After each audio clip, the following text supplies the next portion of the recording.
to gavel coverage. The House getting ready to gavel in just a minute.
The House will be in order.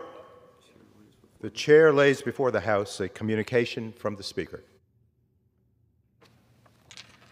The Speaker's Rooms, Washington, D.C., October 31st, 2019. I hereby appoint the Honorable Paul Tonko to act as Speaker pro tempore on this day.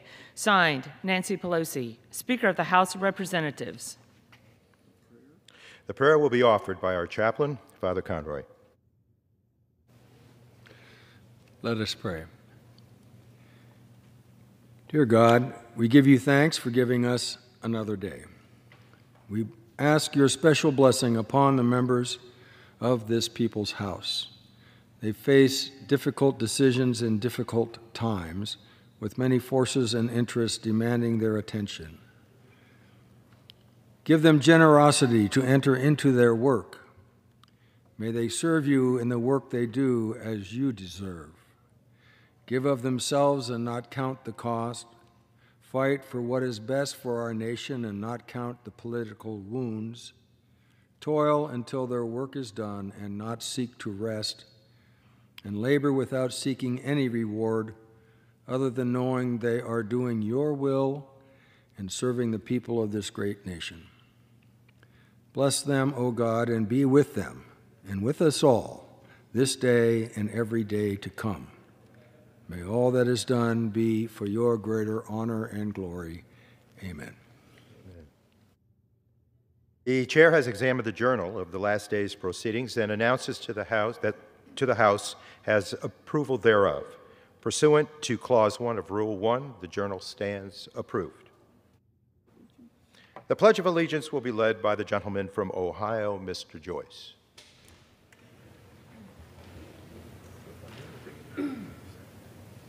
Pledge allegiance to the flag of the United States of America and to the republic for which it stands, one nation, under God, indivisible, with liberty and justice for all.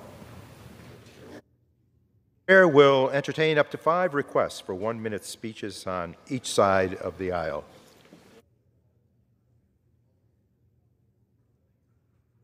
For what purpose does the gentleman from New Hampshire seek recognition? I ask unanimous consent to address the House for 1 minute and revise and extend our remarks. Without objection, the gentleman is recognized for 1 minute. Thank you, Mr. Speaker. I rise today on behalf of all Granite Staters to recognize the life and legacy of Elias Skip Ashew, who passed away unexpectedly last week. He embodied the spirit of the Queen City, and he left this world too soon. As a lifelong Manchester resident and St. Anselm College alum, Skip dedicated his career and life to bettering his community. He was a successful businessman, local leader, and philanthropist who never gave up on the potential of Manchester and all its residents. He was a community fixture who loved taking in the downtown area he helped revitalize. As chair of the Manchester Development Corporation, Skip was instrumental in making the Civic Center project a reality, one of the city's most consequential economic development projects since the Industrial Revolution. His immense impact was known by all, which is why he was named Citizen of the Year in 2000. I hope we can honor Skip Ashew's legacy by continuing to work together to move Manchester and New Hampshire forward. I offer condolences to his wife, Gail, the Ashew family, friends, and all who knew him. May Skip's memory be eternal. I yield back. For what purpose does the gentleman from Ohio rise? Without objection, the gentleman is recognized for 1 minute. Madam Speaker, it is with heavy heart that I rise to honor the life and service of U.S. Army Sergeant Thomas Cole Walker of Conneaut, Ohio. Sergeant Walker, who enlisted after graduating from Conneaut High School in 2016, was tragically killed on October 20th during a training exercise at Fort Stewart. Just 22 years old, he had been awarded the Army Good Conduct Medal, National Defense Service Medal, Korea Defense Service Medal, and the Army Service Ribbon. His dedication to protecting this nation was nothing short of heroic and serves as an inspiration to us all. But Sergeant Walker was more than a patriot. He was also a son, a brother, and a husband. His loss is felt by many. Madam Speaker, please join me in extending condolences to the friends, fellow soldiers, and family of Sergeant Walker, especially his wife, Taylor, his brother, Jared, his sisters, Peyton, Whitney, and Wendy, and his father, Thomas. I pray that the outpouring of support from the Conneaut community will help ease their sorrow during this difficult time. I know this entire chamber joins me in thanking Sergeant Walker for his service, honoring his life, and praying for his family. I yield back. For what purpose does the gentleman from New York rise? Without objection, the gentleman is recognized for 1 minute.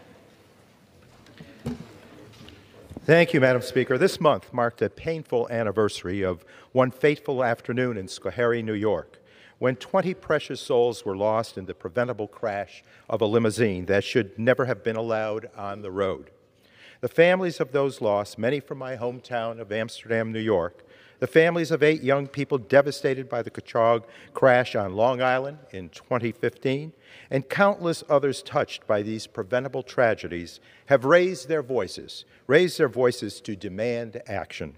Last week, we introduced bipartisan legislation that answers their call. It is important, I believe, to respond to that call, to that request. The Safe Limos Act, the Take Unsafe Limos Off the Road Act, and the End the Limo Loophole Act have responded to them with great sensitivity. Thank you to my friend, Representative Antonio Delgado, for joining me in sponsoring this life-saving legislation, and to our colleagues on both sides of the aisle who have signed on in support. These common-sense measures will save lives and ensure that this never happens to another family. With that, I urge this body to raise our nation's limousine safety standards without delay, and I yield back, Madam Speaker. For what purpose does the gentleman from West Virginia rise? Unanimous consent to address the House for 1 minute. Without objection, the gentleman is recognized for 1 minute. Madam Speaker, I rise today to commend the House for passing H.R. 728, the bipartisan Title VIII Nursing Workforce Reauthorization Act. My wife, Mary, was a critical care nurse for over 45 years, and we can tell you firsthand the role that nurses play in patient care. But America is facing a shortage of skilled nurses. Our nursing workforce in America is aging, and the average age is 50 years old. By 2022, there will be 1 million nursing jobs open and available. We must find a way to encourage people to go into nursing. This bill helps not only to recruit nurses, but provide rural and underserved communities a competitive way to attract and keep talent. H.R. 728 is a step forward in addressing our nation's growing need for nurses. Madam Speaker, thank you, and I yield back the balance of my time. For what purpose does the gentleman from California rise? Unanimous consent to address the House for 1 minute to revise and extend my remarks. Without objection, the gentleman is recognized. Madam Speaker, I rise today to congratulate a group of talented students from my district who recently earned the title of Mock Trial World Champions. The Venture Academy's mock trial team was one of 38 teams that traveled to New York to compete for this honor in the Empire Mock Trial World Champion. They successfully argued a fictional case involving a construction company that was accused of failing to take proper safety precautions by portraying the prosecutors and the defendants, as well as the witnesses in this case. They ended up bringing back the top prize to Stockton, but this isn't the Fincher Academy's first big success. Last year, the team placed 5th in the Empire contest, and for the past 6 years, they've won first place in the San Joaquin County mock trial competition. One day, some of these students could come here and stand in this podium, putting their debate skills to work while arguing for or against important legislation. So please join me in congratulating the Venture Academy's mock trial team, mock trial world champions, and I yield back. For what purpose does the gentleman from California rise? Seek unanimous consent to address the House 1 minute and revise and extend remarks. Without objection, gentleman is recognized for 1 minute. Thank you, Madam Speaker. Well, today we'll vote on a resolution that will somehow try to legitimize the last 5 weeks' worth of phony impeachment inquiries going on downstairs in a secure room.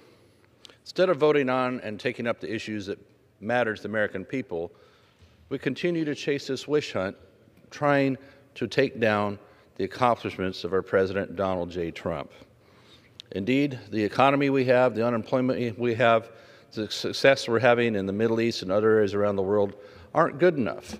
When my colleagues on the other side will admit that they probably won't win another election, they have to use the impeachment process to try and take the president down. That shows how phony this process is. So to try today to pass a resolution to somehow legitimize the last 5+ weeks worth of work, and indeed really 2.5 years worth of attacking this president, shows that this place has a misplaced set of priorities. Instead of doing the work for the American people, using this as a political process to attack what we've all been able to accomplish. I yield back. For what purpose does the gentleman from California rise? Madam Speaker, I ask unanimous consent to address the House for 1 minute and to revise and extend. Without objection, gentleman is recognized. Madam Speaker, I rise on behalf of the people of my district, California Central Coast, who are worried about health care and the high cost of prescription drugs. Earlier this month at home, I spoke with people at retirement communities, town halls, and at their doorsteps, delivering food for Meals on Wheels. Throughout these conversations, one thing was made clear: we need to lower the cost of prescription drugs. I'm proud the House passed H.R. 987 to strengthen health protections and bring down drug costs. I'm excited that we're looking ahead to do more to ensure people never have to choose between life-saving medicine and putting food on the table. That's why I co-sponsored H.R. 3, the Lower Drug Costs Now Act. When we give the power to Medicare to negotiate prices directly with drug companies and make lower prices available to everyone, we all win. H.R. 3 gives power back to the patients. It is what people in my district are asking for, and I'm proud to support it. Madam Speaker, I yield back. For what purpose does the gentleman from Florida rise? Madam Speaker, I ask unanimous consent to address the House for 1 minute and revise and extend my remarks. Without objection, the gentleman is recognized.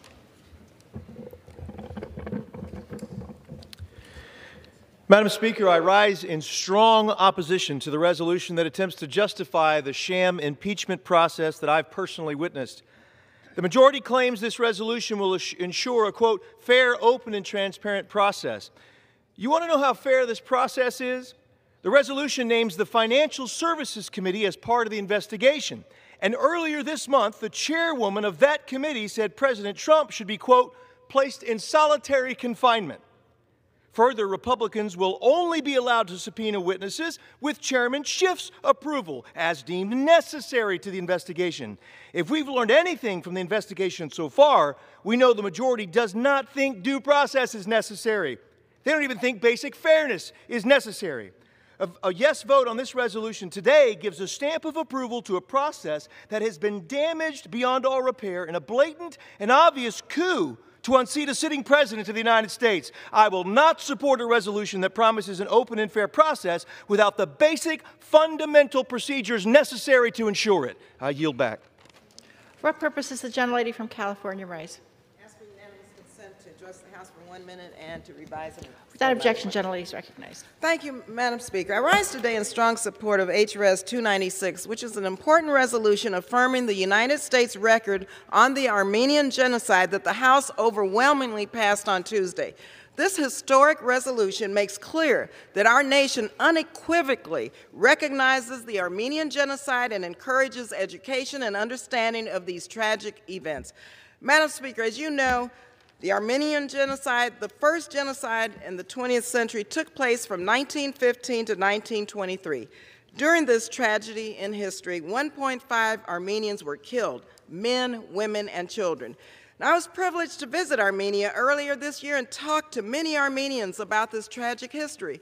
We must remember and acknowledge the lives that were taken and the pain that was inflicted. We can never forget the atrocities that took place then or other examples of ethnic cleansing, nor allow them to continue. So I am pleased that this body passed this critical resolution on Tuesday for the constituents in my district, across the nation, and the world. Thank you, and I yield the balance of my time.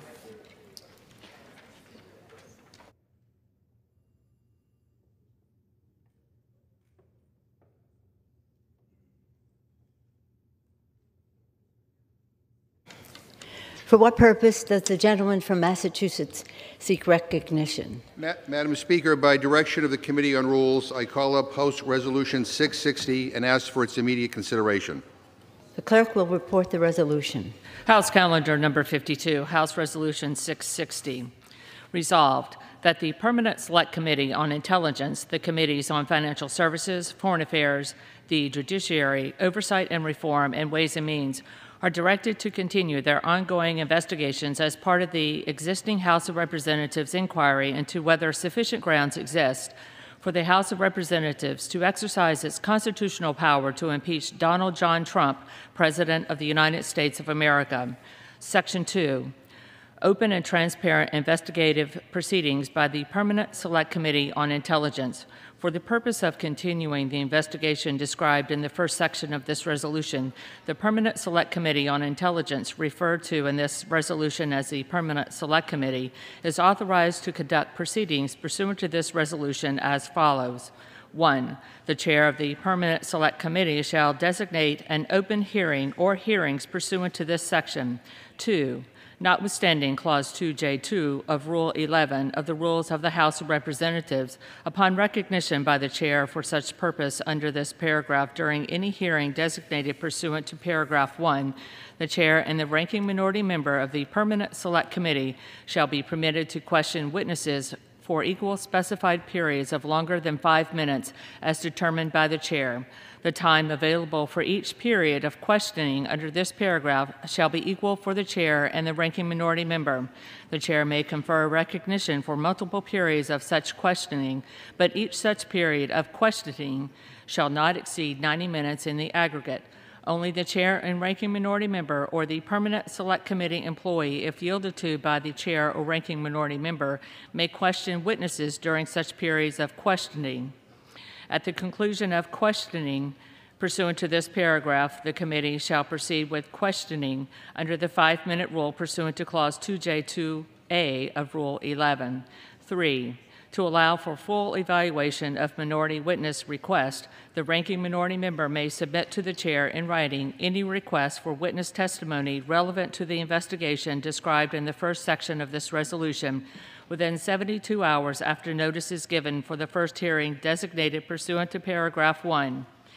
Any such request shall be accompanied by a detailed written justification of the relevance of the testimony of each requested witness to the investigation described in the first section of this resolution. 4A. The ranking minority member of the Permanent Select Committee is authorized, with the concurrence of the chair, to require as deemed necessary to the investigation, I, by subpoena or otherwise, 1. The attendance and testimony of any person, including at a taking of deposition, and 2. The production of books, records, correspondence, memoranda, papers, and documents, and I. By interrogatory, the furnishing of information. B. In the case that the chair declines to concur in a proposed action of the ranking minority member pursuant to subparagraph A, the ranking minority member shall have the right to refer to the committee for decision the question whether such authority shall be so exercised, and the chair shall convene the committee promptly to render that decision, subject to the notice procedures for committee meetings under Clause 2G, 3A, and B of Rule 11. C. Subpoenas and interrogatories so authorized may be signed by the ranking minority member and may be served by any person designated by the ranking minority member. 5. The chair is authorized to make publicly available in electronic form the transcripts and depositions conducted by the Permanent Select Committee in furtherance of the investigation described in the first section of this resolution, with appropriate redactions for classified and other sensitive information. 6. The Permanent Select Committee is directed to issue a report setting forth its findings and any recommendations, and appending any information and materials the Permanent Select Committee may deem appropriate with respect to the investigation described in the first section of this resolution. The chair shall transmit such reports and dependencies, along with any supplemental, minority, additional, or dissenting views filed pursuant to Clause 2.1 of Rule 11 to the Committee on the Judiciary, and make such report publicly available in electronic form with appropriate redactions to protect classified and other sensitive information. The report required by this paragraph shall be prepared in consultation with the chairs of the Committee on Foreign Affairs and the Committee on Oversight and Reform. Section 3. Transmission of additional materials. The chair of the Permanent Select Committee or the chair of any other committee having custody of records or other materials relating to the inquiry referenced in the first section of this resolution is authorized, in consultation with the ranking minority member, to transfer such records or materials to the Committee on the Judiciary. Section 4. Impeachment inquiry procedures in the Committee on the Judiciary. A. The House authorizes the Committee on the Judiciary to conduct proceedings relating to the impeachment inquiry referenced in the first section of this resolution pursuant to the procedures submitted for printing in the Congressional Record by the Chair of the Committee on Rules, including such procedures as to follow the participation of the President and his counsel. B. The Committee on the Judiciary is authorized to promulgate additional procedures as it deems necessary for the fair and efficient conduct of committee hearings held pursuant to this resolution, provided that the additional procedures are not inconsistent with the procedures referenced in subsection A, the Rules Committee, and the Rules of the House. C.1. The ranking minority member of the Committee on the Judiciary is authorized, with the concurrence of the chair of the Committee on the Judiciary, to require, as deemed necessary to the investigation, A. By subpoena or otherwise, I. The attendance and testimony of any person, including at a taking of a deposition, and II. The production of books, records, correspondence, memoranda, papers, and documents, and B. By interrogatory, the furnishing of information. 2. In the case that the chair declines to concur in a proposed action of the ranking minority member pursuant to paragraph 1, the ranking minority member shall have the right to refer to the committee for decision the question whether such authority shall be so exercised, and the chair shall convene the committee promptly to render that decision, subject to the notice procedures for a committee meeting under Clause 2G, 3A, and B of Rule 11. 3. Subpoenas and interrogatories so authorized may be signed by the ranking minority member and may be served by any person designated by the ranking minority member. D. The Committee on the Judiciary shall report to the House of Representatives such resolutions, articles of impeachment, or other recommendations as it deems proper. The gentleman from Massachusetts is recognized for 1 hour. Madam Speaker, for the purposes of debate only, I yield the customary 30 minutes to the gentleman from Oklahoma, Mr. Cole, pending which I yield myself such time as I may consume. And let me say, Madam Speaker, I appreciate the professionalism that my friend from Oklahoma has demonstrated throughout this process. We don't see eye to eye on this impeachment inquiry, but he's always conducted himself with integrity and defended this institution. And during consideration of this resolution, all time yielded is for the purposes of debate only. I ask unanimous consent that all members be given 5 legislative days to revise and extend their remarks. Without objection.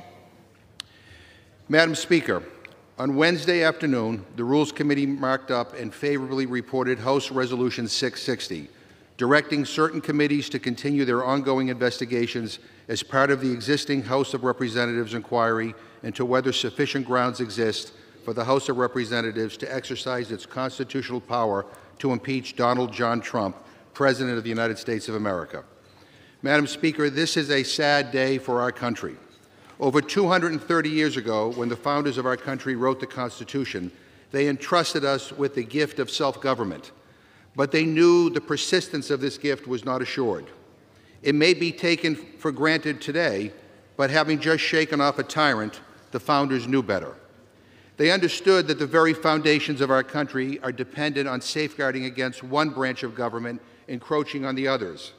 That's what the idea of checks and balances is all about.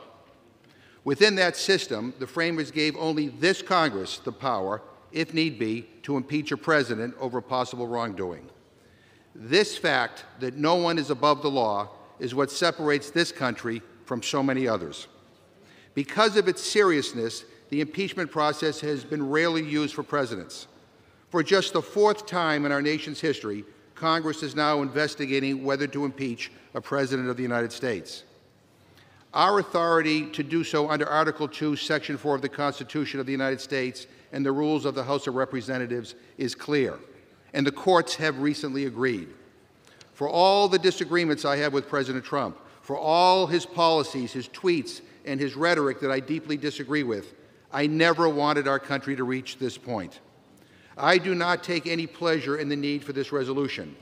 We are not here in some partisan exercise. We are here because the facts compel us to be here. There is serious evidence that President Trump may have violated the Constitution. This is about protecting our national security and safeguarding our elections. That's why the Intelligence Committee has been gathering evidence and hearing testimony. Like any investigation, reasonable confidentiality has been paramount. Witnesses should not be able to coordinate testimony in advance. The truth must be allowed to prevail. Republicans have been a part of every single proceeding conducted so far. Republicans conducting these depositions, along with their staffs, have had an opportunity to question each and every witness.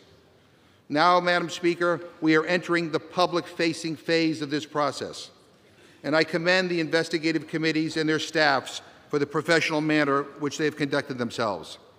I'd also like to commend the courageous public servants that have bravely come forward to tell the truth. Without their courage, this possible wrongdoing would never have seen the light of day. The public should not be left in the dark. They should see the facts about the President's conduct firsthand. That's why I introduced this resolution. It establishes the next steps of this inquiry, including establishing the procedure for public-facing hearings conducted by the Intelligence Committee and the process for transferring evidence to the Judiciary Committee. It's about transparency, and it's about due process for the President. Some on the other side will never be satisfied with any process that uncovers the truth of what the President did. Madam Speaker, none of us knows whether or not President Trump will be impeached or convicted. Only the facts and how we respond to them will dictate the outcome. But I truly believe that 100 years from now, historians will look back at this moment and judge us by the decisions we make here today. This moment calls for more than politics. It calls for people concerned not about the reactions of partisans today, but of the consequences of an action decades from now. If we don't hold this president accountable, we could be ceding our ability to hold any president accountable. And at the end of the day, this resolution isn't about Donald Trump. It isn't about any of us. It's about our Constitution. It's about our country. And so I urge my colleagues to not just think about the political pressures of the moment. These will pass. Please consider the heavy responsibility you have today to this institution, the Constitution, and to our country. I reserve the balance of my time. Gentleman reserves. For what purpose does the gentleman from Oklahoma rise? Madam Speaker, I want to thank the gentleman from Massachusetts, Mr. McGovern, for yielding me the customary 30 minutes, and I yield myself such time as I may consume. Gentleman's recognized. I want to begin by thanking my friend for his kind words and for the professionalism which he handled last night's hearing. But before I begin, Madam Speaker, I would ask the chairman if he would withdraw his resolution, at which time I will ask unanimous consent that the House immediately proceed to the consideration of H.R. 668 instead, which provides for consideration of House Resolution 660 under a rule. Madam Speaker, this would in no way prevent consideration of the resolution before us today. However, it would provide us with an opportunity for all members to participate in the process. My proposed rule would provide for 4 hours of general debate on H.R. 660, allow for amendments under an open process, and provide for a motion to recommit. On an issue as important as this, Madam Speaker, 1 hour of debate on a resolution written in the dark of night and marked up in a process where no Republican amendments were accepted is simply insufficient. Additionally, it would allow all members to offer amendments to improve the process to get to the truth, which I'm sure is the goal of all my colleagues on both sides of the aisle. And with that, I would ask the chairman to accept my request. Yield. I'd certainly yield to my friend. Gentleman's recognized. No, I do not. Thank you, Madam Speaker. Then I would ask unanimous consent the debate time on the House Resolution 660 be expanded to 4 hours so every member could participate. Gentleman from Massachusetts has yielded all time for debate only. The gentleman from Massachusetts would have to yield for this request. Thank you very much, Madam Speaker. In that case, I want to begin by echoing my friend's words. It's a sad day for all of us. For me personally, I'm sure for all of my colleagues on the Rules Committee, and for the institution as a whole. Today's resolution sets forth a process for impeaching the President of the United States. It's not a fair process, it's not an open process, it's not a transparent process, but instead it's limited and a closed process with a preordained outcome. Impeachment of the President is one of the most consequential acts that the House of Representatives can do, and it should only be done after the fullest consideration. And yet, over the last month, without a vote and with only the Speaker's say-so, committees have been engaged in a closed impeachment inquiry on what amounts to nothing more than a partisan fishing expedition. At least today, the majority is admitting what we have known all along, that the House was not following an appropriate process for impeachment. But I do not think the process we're setting forward in this resolution is a fair one either. It's not fair to the President of the United States. It's not fair to the House of Representatives, and it's not fair to the American people. The process laid out in the resolution before us is different from the process used for both President Nixon in 1974 and President Clinton in 1998. Today's resolution provides fewer process protections and fewer protections for minority rights than what we've seen in previous impeachment efforts. At our markup yesterday, Republicans tried to change that. We tried to offer constructive amendments that made the process more fair, that would give rights to the minority, that would give rights to the accused, and that would ensure due process for everyone. Republicans offered 17 amendments, and not one, Madam Speaker, was accepted. Not one. We offered amendments that would align the subpoena powers in this resolution with the subpoena powers used for President Clinton. Unlike the Clinton inquiry, today's resolution does not provide for co-equal subpoenas power. Instead, it grants the minority the right to subpoena witnesses and materials only with the concurrence of the chair, with no such limitation on the rights of the chair to issue subpoenas. We offered amendments that would change that, but the majority rejected both of them, or each of them in turn. We offered an amendment that would allow all members the right to fully access committee records. This is common sense. If you're doing something as serious as impeaching the President, then members should have the right to see what records the committee produced so that they will know what they're voting on. Yet the majority rejected that. We offered an amendment that would require the chairman of the Rules Committee to promulgate procedures to allow for the participation of the President and his counsel in proceedings of the Intelligence Committee, the Oversight Committee, the Foreign Affairs Committee. This right was granted to President Clinton in 1998, yet it's not present here. And the majority, again, rejected the amendment. I think the difference is clear. Today's resolution fails to give the minority the same rights as were present during the Clinton impeachment, and it fails to offer the same due process protections that were given to Presidents Nixon and Clinton. And in the latter case, I note those rights were given by a Republican House to a Democratic president. Today's resolution shows a Democratic House failing to give these same protections to a Republican president. Madam Speaker, the unfairness is clear. This is not a fair process, nor was it ever intended to be. It was preordained from the beginning. Without due process and without a fair process that respects minority rights, I do not believe the American people will regard this process as legitimate. A legitimate process is one that offers protections for everyone involved. And without those protections, this will be seen as just another partisan exercise, one the majority has been pushing since the very first days of the 116th Congress. We can do better than that, Madam Speaker. The Rules Committee should have done better than this. But since the Rules Committee didn't, the House must. And with that, Madam Speaker, I urge opposition to the measure and reserve the balance of my time. Gentleman reserves. Gentleman from Massachusetts.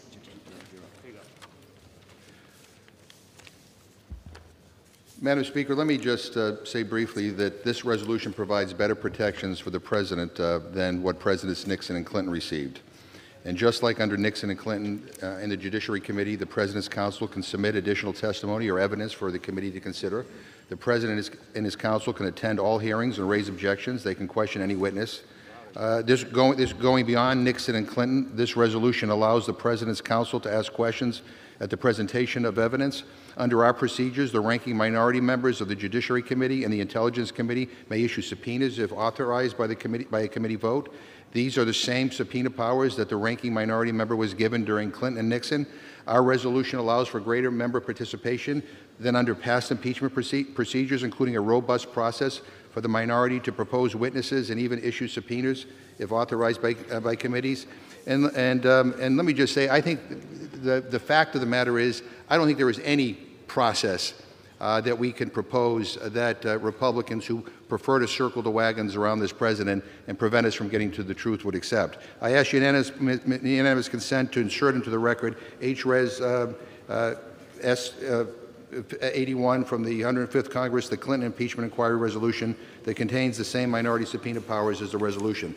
Without objection. And I also ask unanimous consent to insert in the record H-Res 803 from the 93rd Congress, the Nixon Impeachment Inquiry Resolution, which also contains the same minority subpoena powers as this resolution. Without objection, so Having said that, Madam Speaker, I yield 1 minute to the gentleman from New Mexico, the Assistant Speaker, Mr. Lujan. Gentleman's minute. Madam Speaker, I rise today in support of the resolution on the floor. We're here today because of the rule of law. This resolution, the inquiry, is Congress upholding the oath we pledged to the Constitution. We're here because of the President, his actions, his jeopardizing our national security for his own political gain. We're here because we know the White House and the President admitted that President Trump used the power of the presidency to pressure and strong-arm the president of a foreign country for his political gain. He called it a favor. Do us a favor, he said. But it wasn't a favor. It was a coordinated attempt to undermine the rule of law. Because of those actions, Congress is compelled to be here, to uphold the rule of law, to make sure Americans hear the truth, to say that no one, not even a president, can abuse the system without fair and just consequences. I yield back. Gentleman yields back. Gentleman from Oklahoma. Thank you, Madam Speaker. I yield 2 minutes to the distinguished ranking member of the House Intelligence Committee, my good friend, Mr. Nunes from California. Gentleman's recognized for 2 minutes. I want to thank the gentleman. We are not here to run a show trial in an effort to impeach the President of the United States. It's clear that since the Democrats took control of the House of Representatives, they have always intended to transform the Intelligence Committee into the Impeachment Committee. Every one of their actions, from the staff they hire to the Trump conspiracy theories they investigate, their willful neglect of our basic oversight duties demonstrates that this has been their plan from day one. And now this is further confirmed by the adoption of these rules. which simply gives the House approval for the Intelligence Committee Democrats to continue pursuing their bizarre obsession with overturning the results of the last presidential election. Nevertheless, after spending 3 years trying to manufacture a crime they can attribute to President Trump, they've come up empty. First, they insisted that the president is a Russian agent. Then they claimed he's a money launderer and a tax cheat and a fraudulent businessman. And now they've decided they don't like the way he talks to foreign leaders. But they have no evidence and no argument to support impeachment. All they have is the unconditional cooperation of the media and their advance their preposterous narrative. If they had a real case, they wouldn't be wasting time spoon-feeding ridiculous attacks that include defamation and slander on both current and former Republican staff of the Intelligence Committee. What we're seeing among Democrats on the Intelligence Committee down in the SCIF right now is like a cult. These are a group of people loyally following their leader as he bounces from one outlandish conspiracy theory to another. And the media are the cult followers, permanently stationed outside the committee spaces, pretending to take everything seriously because they too support the goal of removing the president from office. Gentleman's time's Regardless expired. of the Gentleman's means time's expired. I yield the gentleman 15 seconds to close. Gentleman's recognized. After today, the House Intelligence Committee ceases to exist. Oversight is not being done. And we now have a full-fledged impeachment committee in the basement of the Capitol. Think about that, America. And I'll yield back the balance of my time. Gentleman yields back. Gentleman from Massachusetts. Madam Speaker, I'm proud to yield 1 minute to the gentleman from Maryland, a distinguished member of the Rules Committee, Mr. Raskin. Gentleman's recognized for 1 minute. Thank you, Madam Speaker. The House impeachment inquiry has discovered a substantial body of evidence that the President of the United States has violated the Constitution by placing his political interests above the interests of the country, thereby putting both our democracy and the nation's security in jeopardy. In light of this evidence, the House of Representatives must fully investigate. We have sworn a sacred oath to uphold and defend the Constitution of the United States against all enemies, foreign and domestic. We will honor our oath by countering all high crimes and misdemeanors committed against the American people and our Constitution. Today's resolution sets the table for the next phase of the inquiry. This phase includes open hearings led by the Intelligence Committee to allow the American people to hear from witnesses who have personal knowledge of the President's actions. Relevant materials will then be transferred to the Judiciary Committee so we may fulfill our solemn and time-honored duty to determine whether to recommend articles of impeachment. The majority has conducted hearings up to this point in a scrupulously bipartisan way, giving professional staff counsel for both the majority and the minority precisely equal time to question witnesses and equal opportunities for members of the majority and the minority to question them too. Despite... Gentleman. I yield the gentleman issue 20 seconds. Gentleman's recognized. We will afford the President all the due process protections that were afforded to his predecessors in a similar situation. That includes the ability to attend hearings, question witnesses, and submit evidence. As recently as Friday, the federal courts have reaffirmed that the House is the sole judge of impeachment, and we set the rules here. These rules are fair and strong, and will make sure that we can and we will defend the Constitution of the United States. I yield back. Gentleman from Oklahoma.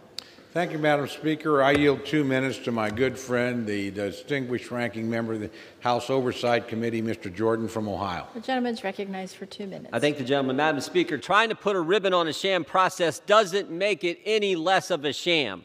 Never forget how this whole thing started. Democrats are trying to impeach the President of the United States 13 months before an election based on an anonymous whistleblower with no firsthand knowledge, who has a bias against the president, who worked with Vice President Biden. The day after the now famous phone call between President Trump and President Zelensky, the so-called whistleblower gets a readout from somebody on that call, writes a memo. In the memo, he uses terms like, this call was scary, frightening. But what does he do? Waits 18 days before he files a complaint. And who's the first person he goes to see, the first people he goes to see in that 18-day time frame? Chairman Schiff's staff. Chairman Schiff's staff, 435 members of Congress, only one individual One member of this body knows who this person is who started this whole darn crazy process, Chairman Schiff. And what's this resolution do? Gives him even more power to run this secret proceeding in a bunker in the basement of the Capitol. This resolution continues the unfair and partisan process. Just 2 days ago, we were prevented from having the witness answer our questions in one of these depositions. And this resolution is going to give more power to the person who made that decision in the bunker in the basement of the Capitol. We are less than 13 months before the next election. Americans understand that this is unfair. Americans get fairness. They instinctively know this is an unfair and partisan process. They will see how unfair and partisan it is today when the vote happens on the floor of this House. We can do a lot better than this. We can do a lot better than this, and the American people see through it. I urge a no vote on this resolution, and I thank the gentleman on the Rules Committee for his work and his leadership. With that, I yield back. Gentleman yields back. Gentleman from Massachusetts. Yeah, Madam Speaker, I'd like to ask unanimous consent to insert into the record a New York Times article titled "Army Officer Who Heard Trump's Ukraine Call Reported Concerns," in which Colonel Alexander Vindman, an Army officer who was on the call, said, and I quote, "I did not think it was proper to demand that a foreign government investigate a U.S. citizen," and quote, "This would all undermine U.S. national security." And I'd like to yield 1 minute to the gentleman from South Carolina, the Majority Whip, Mr. Clyburn. Gentleman's recognized for 1 minute. Thank you, Madam Speaker. I thank the gentleman for yielding me the time. Over the last month, the impeachment inquiry has built a powerful body of evidence around President Trump's call with President Zelensky of Ukraine when he told the foreign leader, "I'd like you to do us a favor, though." We've learned so much about that call and things that followed it because some dedicated public servants have demonstrated their patriotism to this great country by coming forward and testifying and giving us the information as they know it. These brave patriots have been called career, radical, unelected bureaucrats. They've been called that by a group of people who Thomas Paine would call summer soldiers and sunshine patriots. He warned us that these people will come forward in a crisis, shrink from the service of the country, but he that stands it now deserves the love and thanks of man and woman, for tyranny like hell is not easily conquered. Yet we have this conflict with us. The harder the conflict, the more glorious the triumph. We are here today because brave, dedicated public servants and patrons are standing up for their country. Gentleman from Oklahoma. Thank you very much, Madam Speaker. I recognize my good friend, fellow member of the Rules Committee, the distinguished gentleman from Texas, Mr. Burgess, for 2 minutes. Gentleman's recognized for 2 minutes. And I thank the gentleman for yielding. Yesterday, Rules Committee reported an impeachment resolution that was hastily drafted without Republican input and just 24 hours notice for review. Last night, we offered on the Republican side 17 amendments. Unsurprisingly, none were adopted. Despite assurances that all members will have access to materials supporting the articles of impeachment, to date, Chairman Schiff has ignored 72 bipartisan requests to view Ambassador Volker's transcript. But pursuant to Rule 11, Clause 2E2, committee records are the property of the House, and thus members of the House should have access. Last night, the Rules Committee, it was stated that perhaps Republicans were not requesting the information at the right time. So you have to ask, when is the right time to ask to view our own House records? Republicans requested an authorizing vote, and now we will have one. However, this process has not been open and transparent, and it diverts from precedent set in the two most recent presidential impeachment investigations. As a result, this investigation will be conducted with no minority input. A presidential impeachment investigation is a national trauma. All members must take this constitutionally vested power seriously, and Americans deserve to be represented in this process. Unfortunately, neither serious nor equal consideration nor full access to records appear to be criteria under which the Democrats are willing to conduct this investigation. That is a shame, and it renders this process a sham. I yield back. Gentleman yields back. Gentleman from Massachusetts. Madam Speaker, I'm proud to yield 1 minute to the gentlewoman from Pennsylvania, a distinguished member of the Rules Committee, Ms. Scanlon. Gentleman is recognized for 1 minute. I take no joy in contemplating the impeachment of a president because in contemplating it, we must acknowledge a threat to our Constitution and the values that bind us, not only as members of Congress, but as Americans.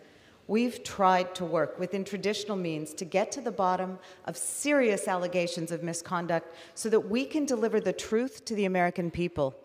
Committees have called witnesses and requested evidence only to be stonewalled. The president's defenders have tried to distract the American people by falsely claiming to have been excluded from the investigation, while their stunts and smears have hindered the constitutional process. This resolution outlines ground rules for the House as we move forward, granting the same or greater due process rights to the president and the minority as they themselves drafted when they were in the majority. We will have open hearings. They can question witnesses. They can propose subpoenas. They can present evidence. I am proud to sponsor this resolution. Our Constitution requires it, and our democracy depends on it. And with that, I yield back. Gentleman from Oklahoma. Thank you very much, Madam Speaker. I yield 2 minutes to my good friend, distinguished Republican ranking member of the House Judiciary Committee from the state of Georgia, Mr. Collins. Gentleman's recognized for 2 minutes. Thank you, Madam Speaker. No matter what is said by the other side today, this is a dark day and a cloud has fallen on this House. It has been falling for 10 months and it is showing itself today. What we're seeing is this. If the gentleman who is a friend of mine from the Rules Committee would actually want to talk about are these the same rules as Clinton and Nixon, then we would have had a much longer period of debate because he knows and I know it is not. There are similarities, some better, some not, but they are not the same. Let's get that out of the way first. The problem I'm having here is the resolution before us today is not about transparency, it's about control. It's not about fairness, it's about winning. It's about following the facts. This resolution is about delivering results. You know how I know this? Because the resolution gives no proper way for how these abilities or transferring of documents from the Intel Committee to Judiciary Committee will happen. Doesn't even give a time frame. And I've heard a lot of discussion today about maybe we didn't know how to properly ask last night in Rules Committee. I'll guarantee you my staff and I know how to properly use Rule 11-2E to ask for information. And we're told yesterday by a committee, one of the committees, that we couldn't have access to it because the parliamentarians said we couldn't. That's just false and needs to stop. This House is developing and shredding procedures every day. And if members of the minority or the majority cannot have the rights that they are given, then we're in a sad situation. And in fact, the haste to put this together, they didn't even exempt, as was done in Clinton and Nixon, the Rule 11-2E. They didn't even exempt it out. Even in those two impeachments, it was known that maybe we don't let every member come see this while this is going on. We didn't even exempt it during this time. We were so hurried to impeach this president, we don't really give a darn about the rules. But here's my biggest concern. As ranking member of the Judiciary Committee, I have a question. We've been here 200 plus years as a committee, and our committee has been neutered. Our committee who handles impeachment, we're the reason in that committee, that's our jurisdiction. We have been completely sidelined. Our chairman and others have been sidelined, so I have been sidelined. It is so bad that they had to have the Rules Committee write the presidential due process and give it to us. This is not right. I wish... I have another 30 seconds. Yield the gentleman an additional 15 seconds to Gentleman's recognized. I do not know what happened to our committee, but we still exist. Due process only kicks in at Judiciary for the President. It does not kick in the closed-door secret hearings of Adam Schiff. This is a travesty. No one should vote for this. This is a sad day. The curtain is coming down on this House because the majority has no idea about process and procedure. They're simply after a president. I yield back. Gentleman from Massachusetts. Madam Speaker, I get it. My friends on the other side of the aisle want to talk about process. But it's interesting that not one of them wants to talk about the president's conduct, and that speaks volumes. At this time, I would like to yield 1 minute to the gentleman from Florida, another distinguished member of the Rules Committee, Mr. Hastings. Gentleman's recognized for 1 minute. Thank you, Chairman, and I thank Ranking Member Cole for the manner in which you all are shepherding us through this difficult process. Madam Speaker, it's time for the American people to see how the administration put our national security on the auction block in exchange for political favors. At the heart of this scandal is the White House's decision to slam the brakes on nearly $400 million of military aid for Ukraine. Military aid for a vital partner. Military aid that was desperately needed to beat back Russian aggression. Military aid that was key to our own national security and essential in keeping an adversary at bay. We know what our Ukrainian friends thought about this. They were horrified. The facts are clear. Our top national security experts viewed it as a grave and dangerous mistake. And as we've seen time and time again from the Trump administration, this decision played right into Vladimir Putin's hands. I yield the gentleman additional 20 seconds. Gentleman's recognized. I support pushing ahead with this inquiry because I swore an oath to defend the Constitution against America's enemies. The American people deserve the facts about how this abuse of power betrayed our national security and put our country at risk. Gentleman yields back. Gentleman from Oklahoma. Thank you very much, Madam Speaker. Before I proceed, I yield myself such time as I may consume to quickly respond to my friend, Mr. McGovern. We're debating process here because that's what this is. This is a process resolution to impeach the President of the United States. You didn't accept a single amendment last night. You didn't confer with us when you did it, so that's why we're talking process. It's an unfair process. With that, I yield to my good friend and fellow member of the Rules Committee, distinguished lady from Arizona, Ms. Lesko. 2 minutes. How much Madam time? Gentlelady is recognized for 2 minutes. Thank you, Madam Speaker. I thank Representative Cole for yielding. This impeachment process is a total sham. This resolution, which seeks to legitimize it, misleads the American public. Section 2 of this bill is titled, "The Open and Transparent Investigative Proceedings by the Permanent Select Committee on Intelligence." But the process set forth in this resolution is far from open and far from transparent. In fact, it is the exact opposite. The resolution continues the closed-door meetings that blocks entry to members of Congress and prohibits the president's due process rights. And it merely authorizes, but does not require Chairman Schiff to make transcripts public. Last night, Republicans offered 17 amendments to add some fairness into the process, but Democrats rejected them all. I had an amendment to ensure minority witnesses could call an equal number of witnesses as the majority. Democrats said no. I had an amendment to require the Intel chairman to turn over exculpatory materials to the Judiciary Committee. Democrats shot it down. I had an amendment to give ranking members of the same authority as chairman to submit materials to the Judiciary Committee. Democrats rejected that too. The process set forth by this resolution violates basic standards of fairness.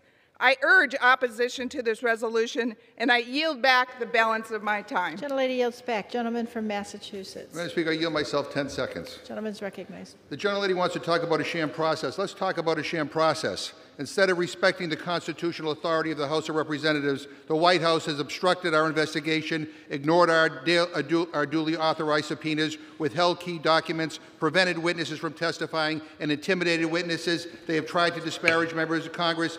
I yield myself an additional 5 seconds. And who are trying to, they've disparaged members of Congress who are trying to fulfill their responsibilities under the Constitution of the United States. Article 1 of the Constitution gives the House the right to investigate the President, and we are taking our responsibility seriously. Madam Speaker, I'd like to yield 1 minute to the gentleman from New York, the chairman of the Democratic Caucus, Mr. Jeffries. Gentleman's recognized for 1 minute.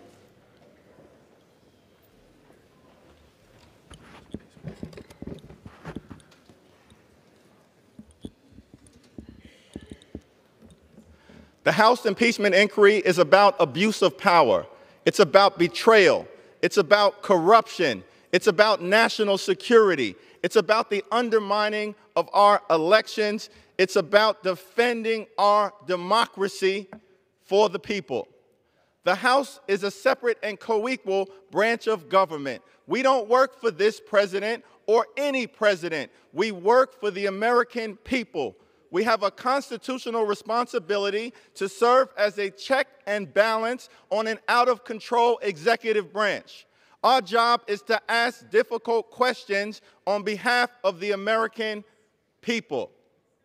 What we are doing right here is consistent with the words of James Madison, who in Federalist 51 said the House should be a rival to the executive branch. Why did Madison use the word rival? The founders didn't want a king. They didn't want a dictator. They didn't want a monarch. They wanted a democracy, and that is exactly what we are defending right now. No one is above the law. Gentleman from Oklahoma.